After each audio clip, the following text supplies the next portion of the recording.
Good afternoon and welcome to Customer Effects Training Webinars. My name is Dale Richter and today we're going to be talking about defects and returns in association with tickets in the SalesLogix web client. We've talked about tickets before, but in this webinar we're going to look at the fact that you can return items with returns, or you may have a defect in your product that we want to document and save to our knowledge base as to when this defect was repaired or returned or what actually happened with it. So I'm going to switch over to the web client and we're going to talk about these two different tabs in this webinar. Hold on just a second. Okay, so here we are in the web client and I've opened up a ticket here, ticket number 13 you see up on the top. And down on the bottom of our screen we have our different tabs here, and we're just going to be looking at the Defects and Returns tab here. So let's first of all look at the defects.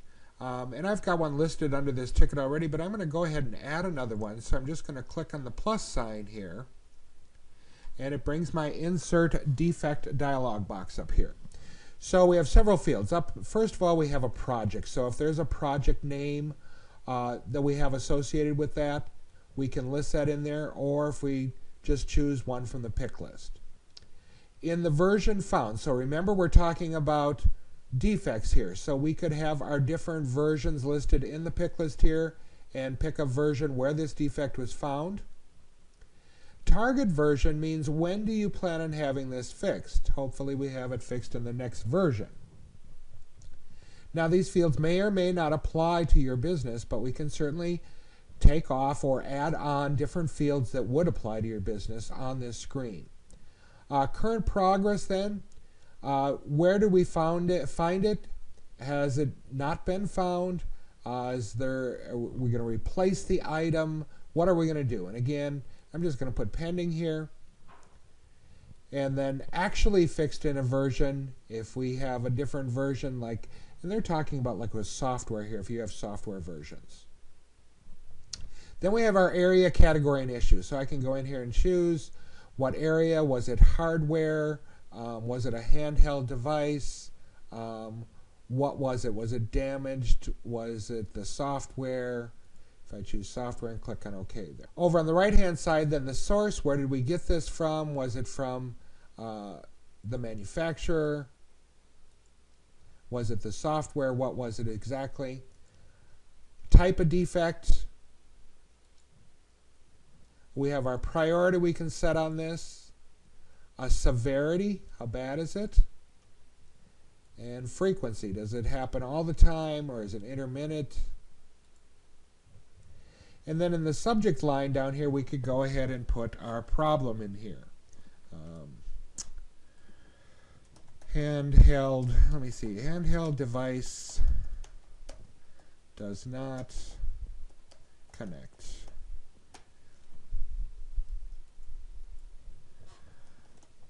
And then in the description, I can go in and type in additional information there. Whenever I log into the handheld,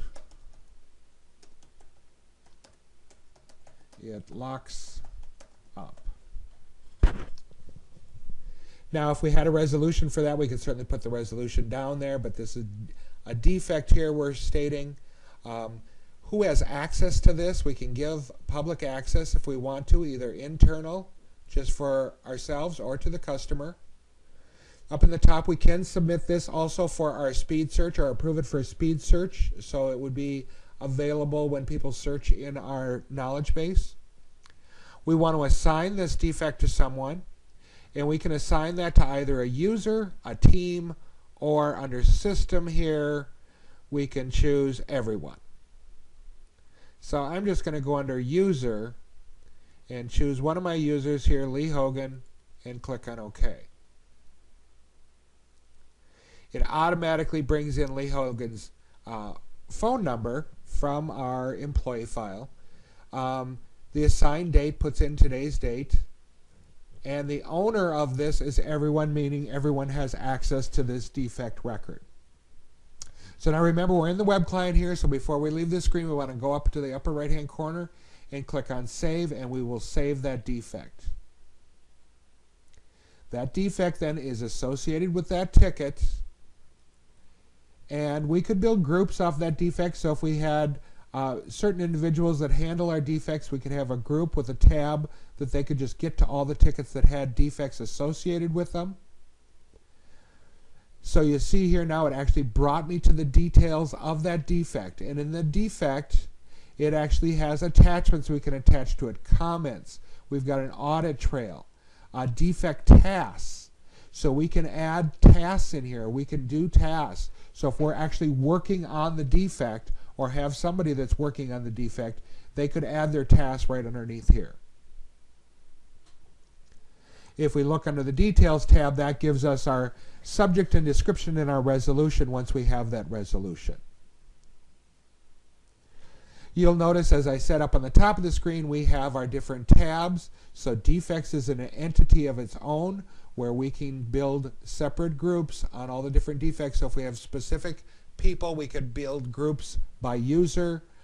We see that we have all of our all open defects or my defects as they look at those different group headings. So if I want to go back here now, I'm going to go back to my ticket. And if I was on that ticket, I can also edit that defect or go to that defect just by clicking on the hyperlink under here. I can also remove that with the remove icon or the remove hyperlink over on the right hand side. So then we also have returns. So if they're going to return an item to us, we can go ahead and mark that as a return. Again, with the plus sign under the Returns tab, then we're just going to click on the plus sign to create a new return. We get the Insert Return dialog box. Then it automatically associates the ticket, the account, and the contact. We can just put the reason in there. I'm just going to type in broken. If the customer has a certain PO on this return, we can put that PO in there. Status is open. We can have it pending product return, whether the return was received or a repair is in process. Actually, let me switch that out. Pending product return. So once we create it, we're just waiting for the product to come back. In the type then, I can choose different types here. And again, this is just a pick list. So you can put in there, in the pick list, whatever you need to put in for your company. I'm going to choose repair there, and then I'm going to set a priority with it. And when it's expected by. So if we've told them we're going to repair that, when do they expect us to have that repaired and returned by? And I just put a date about a week out there. This is also assigned to everyone, so that means everyone with access to SalesLogix would be able to see this return. You'll notice up in the top here, it's telling us we have on-save data. So again, remember to save your data before you get out of this screen. As we save our data, then it's going to bring us to the detail view of that return. So just like defects, we have a whole detail view of the returns with tabs down at the bottom of the screen, and we can create groups. As you see up on the top of the screen here, we have all the different groups again that we can create, like my returns, open returns, products in repair.